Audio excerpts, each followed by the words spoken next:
Our project is green eco-electricity, soil electricity. இந்த அறிவியல் சோதனை உள்நாட்டு உற்பத்தி என்ற தலைப்பில் சுய சிந்தனையுடன் அறிவியல் முறைகளை பின்பற்றுதல் மற்றும் புதுமைகளை படைத்தல் அறிவியல் முறையில் உருவாக்கப்பட்டுள்ளது மண் மின்சாரம்.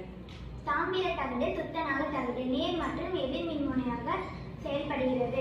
இதனை ஈரக்களிமண்ணில் சொருகப்பட்டவுடன் களிமண்ணில் உள்ள தாதுக்களான இரும்பு, மெக்னீசியம், அலுமினியம், சிலிக்கேட் சேர்மங்களின் மூலக்கூறுகள் மூலம் வேதிவினை நடைபெற்று எலக்ட்ரான்கள் நகர்கின்றன. எலக்ட்ரான்களின் ஓட்டமே மின்சாரம் ஆகும்.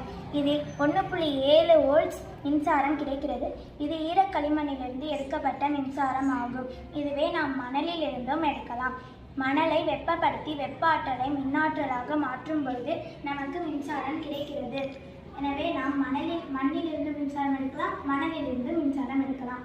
சுற்றுச்சூழலுக்கு நட்பான ஆற்றல், வீட்டுக்கு உகந்த ஆற்றல், தொழிற்சாலையில் செய்ய வேண்டிய ஆற்றல், மின்சார தட்டுப்பாட்டு குறையும் போது இதனை பயன்படுத்தலாம். மணல் மின்சாரம் இன்று ஒரு சயின்ஸ் ப்ராஜெக்ட் என்றாலும் நாளை உலகம் முழுவதும் பயன்படும் சுற்றுச்சூழலுக்கு ஏற்ற பசுமை ஆற்றல் தீர்வாக வளர வாய்ப்புள்ளது.